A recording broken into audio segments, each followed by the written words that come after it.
మొత్తానికి పిల్ల పెళ్లి జరిగిపోతున్నాయా? మొత్తం మీద అంటున్నారు. ఈ పిల్ల మీద ఏమైనా రిమార్క్ ఉందా? ఆ రిమార్క్ అంటే మరి రోజు ఇంటి చుట్టూ మా వాళ్ళు తెప్పించుకుంటాను. అంటే ఈ పిల్ల తిరిగిపోతా? తిరిగిపోతుంటే ఏం చెప్తామయ్యా? రేత్రపోడు జరిగే బాగోతే ఎవరు చూడొచ్చాడయ్యా సాక్ష్యం చెప్పడానికి. మా మంచి పేరు చేశాడు బాబు.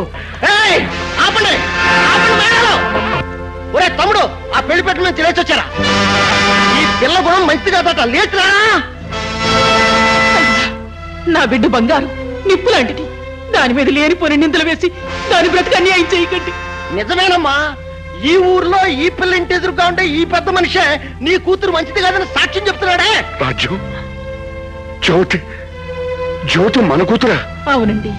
మీ మాటల్ని భరించలేక, మీ ప్రవర్తన సహించలేక, సంఘం తిడుతుందని తెలిసినా, సమాజం చేదరించుకుంటుందని తెలిసినా తాళి కట్టిన మిమ్మల్ని వదిలి వచ్చాను. మీ నీడ నా బిడ్డ మీద పడితే దాని బతుకు నాశనం అవుతుందని మీకు దూరంగా తీసుకొచ్చాను. అయినా దాని బతుకు బండలు చేశారండి.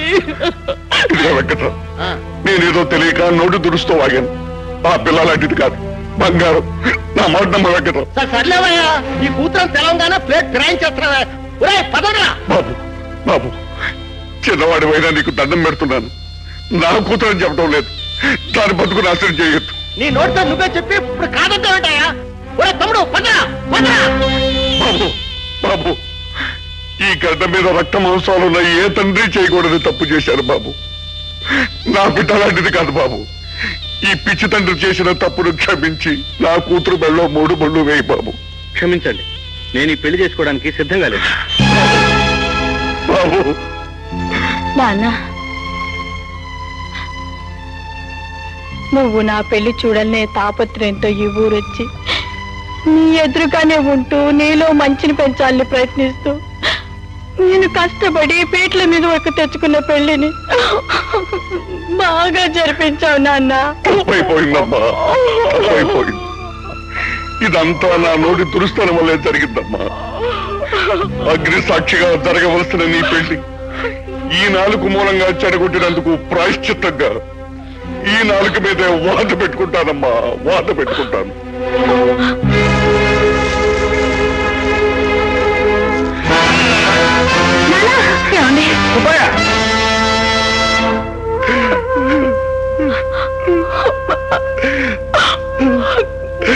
తమ్ముడు నువ్వు పదరా. ఆగండి, జ్యోతిని పెళ్లి చేసుకోకుండా ఈ పందిరి దాటి వెళ్ళడానికి వీల్లేదు. చేసుకోకపోతే ఏం చేస్తావయ్యా? మక్కలు ఎరగదంతాను.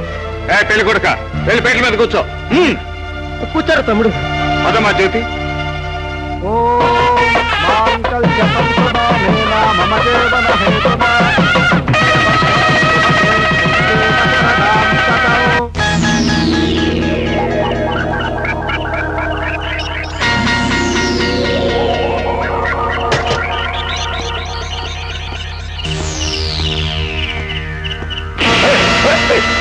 నిద్రపోయేవాడిని చంపితే మహా పాపం రా. అందుకే నిద్ర లేపి మరీ చంపుతున్నా. నేను చంపుతున్నా. చంపకపోతే రేపు జరగబోయే ఎంక్వైరీలో మా కొంపల ముచ్చు స్టేట్మెంట్ ఇస్తాం. ప్రజావధానం అయిపోతుంది. కరెక్ట్. నన్ను చంపకండి రా. ఈ తెలుపు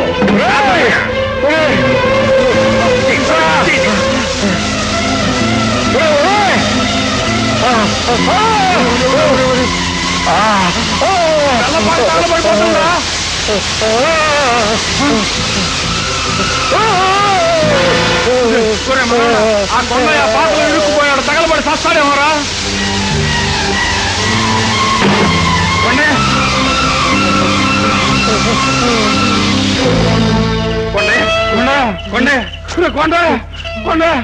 బాబు, నేను చేసిన పాపాలే నన్ను తీసుకుపోతున్నాయి. రేపు ఎంక్వైరీలో ఆ బసప్ప గారు చేసిన దుర్మార్గాలకి నేను సాక్షిగా నిలబెడతానని ఆడి మనుషులతో నన్ను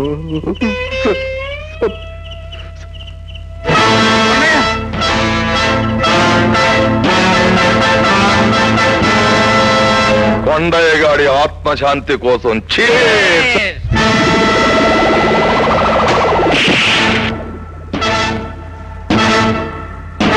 నువ్వు తీర్చడానికే వచ్చావా పిన్నమనేని బోసు బాబు? ప్రాణాలని బ్రాందీ గ్లాసులో కలుపుకుని తాగి మీ అందరి ప్రాణాలు తోడేయటానికే వచ్చాను. ఇలాంటి వెర్రి కూతలు కూసే ఒకప్పుడు నీ తండ్రి వల్ల కాటికి వెళ్ళిపోయాడు. అన్నింటికీ బదులు తీర్చుకోవడానికే వచ్చాను రా. నా తండ్రిని చంపినందుకు నీ తాట ఒలిచి, నా తల్లిని జైలు పాలు చేసినందుకు నీ కీళ్లు విరిచి, రైతుల కడుపు మంటను చల్లార్చే చెరుకు పంటను మంటల్లో ఆహుతి చేసినందుకు నీ డొక్క చీల్చి, సాక్ష్యం చెప్పవలసిన కొండయ్యను కాల్చి చంపినందుకు నిన్ను అదే మంటల్లో మార్చి మసి చేస్తాను రా. నీ ఇష్టం వచ్చినట్టు విరిచేయడానికి నేను తోలు బొమ్మను కాదు, జోడుగుళ్ళ బసవప్పను.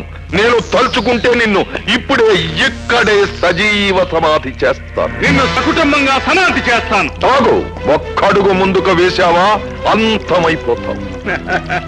ఇప్పుడు వేయబోయే అడుగు నీ గుండెల మీదే వేస్తాను.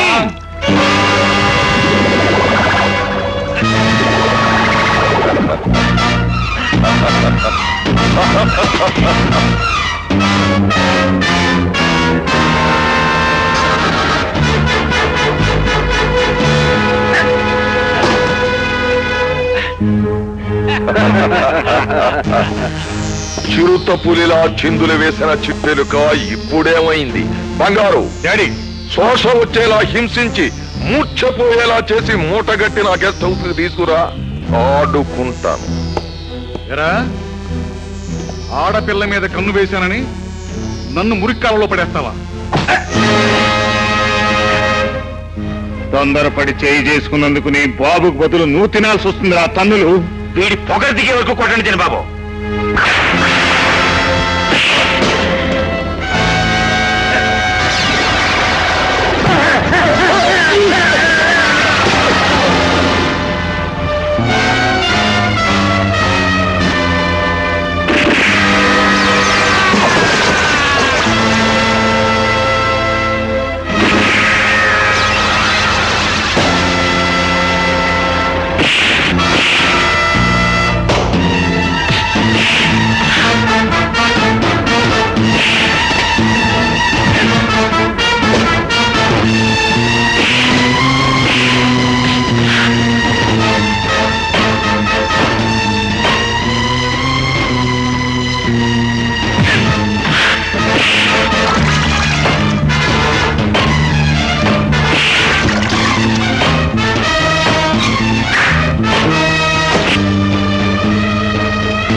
ముసలాడా, ఊరికే నక్క కోతలకు వైపు నీ ప్రాణాలకేం భయం లేదు. నార్మల్ సావు కబురు మయటానికే నిన్ను వదిలేస్తున్నాను. ఆ బసవప్పగాడితో చెప్పు, వాడు చేసిన నేరాలు అంగీకరించే వరకు వాడి కొడుకు నా దగ్గరే బందీగా ఉంటాడని చెప్పు. చూడండి బసవప్ప గారు, 14 ఏళ్ల క్రితం షుగర్ ఫ్యాక్టరీకి మన శ్రీకాంత్ గారు దారుణంగా హత్య చేయబడ్డారు. ఆయన్ను హత్య చేసే నేరానికి ఈ రాజేశ్వరి 14 ఏళ్లు జైలు శిక్ష కూడా అనుభవించింది. అయినా ఎప్పుడో ముగిసిపోయిన ఈ కేసు ఇప్పుడు విచారణ చేయడంలో అర్థమేమిటో నాకు బొత్తిగా తెలియడం లేదు. ఆ కేసు ముగిసిపోవచ్చు బసవప్ప, కానీ నా భర్తని నువ్వు హత్య చేశావన్న కేసు అలాగే ఉంది. దాని మీదే ఇప్పుడు విచారణ జరుగుతుంది. సార్, మీకు ఫోన్ వచ్చింది. సార్, ఫోన్ వచ్చిందట, మాట్లాడి రావచ్చా? అలాగే వెళ్ళిరండి. హలో, ఎవరు? బసవప్ప. బోసు బాబా. ఎంక్వైరీలో నా తండ్రిని శ్రీకాంత్ని చంపింది నువ్వేనని ఒప్పుకుని ఎంక్వైరీ ఆఫీసర్ని తీసుకుని సరాసరి జడ్జి గారింటికి రావాలి. రాకపోతే?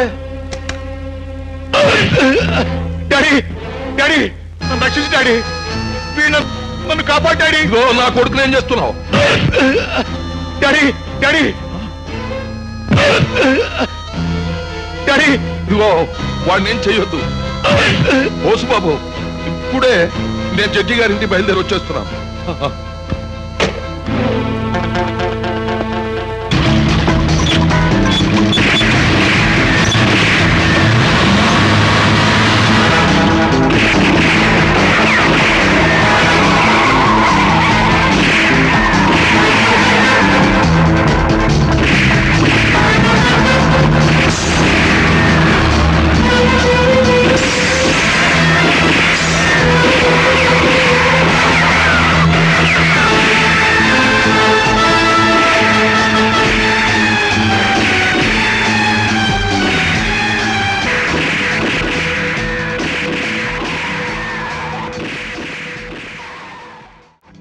ఎంక్వైరీ ఆఫీసర్తో కలిసి బసవప్ప తన నేరాలు ఒప్పుకోవడానికి వస్తాడని బోసుబాబు చెప్పాడు.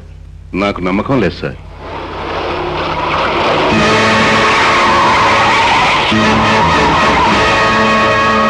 సార్, ఆ బసవప్ప మనుషులు నా మీద హత్యా ప్రయత్నం చేశారు. తుపాకులతో నన్ను వెంటాడారు. నీ మాట మాకు సాక్ష్యం కాదు బోసుబాబు.